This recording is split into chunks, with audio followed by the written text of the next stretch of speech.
দুইটা শব্দ আছে, আর রহমান আর রহিম। কি আছে?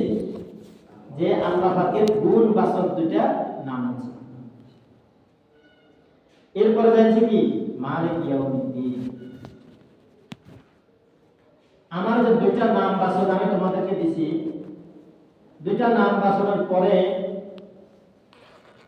দুনিয়াতে তোমরা আশিক করবা, বিভিন্ন রকমের ফিতনা মধ্যে পড়বা, বিভিন্ন গুনাহের মধ্যে মুবতালা দিবা, তবে খবরদার মালিক ইয়াউমিদ্দিন, আমি শেষ বিচার দিনের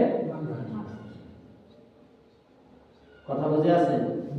প্রথম পেয়েছি কি সমস্ত জগতের কি প্রতিপালক আমি, সমস্ত প্রশংসার মালিক আমি, আর আলহামদুলিল্লাহি রাব্বিল আলামিন। আলামিন আছে এরা আলম মানে এক বছর না বহু বছর নিয়ে আসছে।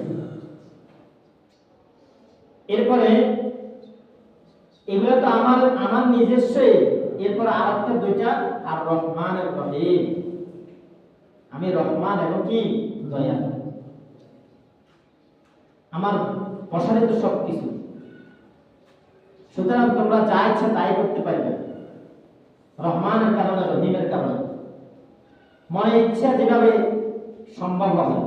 তবে তবে হচ্ছে মালিক ইয়াউমিদ্দিন হচ্ছে যে তুমি যে তোমার পথে চলবা তা হবে না, হবে তবে আমি একদিনের মালিক।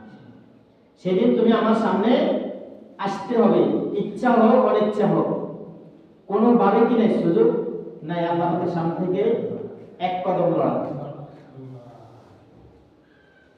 যেহেতু ঘোষণা দিয়ে দিচ্ছে কি মালিক ইয়াউমিদ্দিন। আজকে আপনি রোজা রাখেন নাই, কেউ দেখে নাই, দেখছে? আপনি নামাজ পড়েন নাই, কেউ দেখে নাই। হালাল হারাম পার্থক্য করে চলেন নাই, কেউ দেখে নাই, কিন্তু একজন দেখছে। আবার দুই কাঁধে দুজন ফেরেশতা আল্লাহ পাক নিযুক্ত করে রাখছে।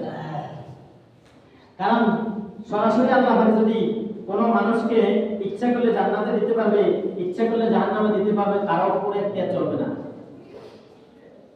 কিন্তু এটার উপর আল্লাহ পাক ছাড়াই দেয় নাই, বলে দিয়েছে আমি তোমাদের জন্য দুইটা ফেরেশতা নিযুক্ত করে রাখছি। তারা সকাল আসে, সন্ধ্যা চলে যাবে, আবার সন্ধ্যা দুইজন আসবে, তারা সকালে চলে যাবে। তাহলে আপনার জীবনে যদি 60 বছর হয়, হিসাব করছেন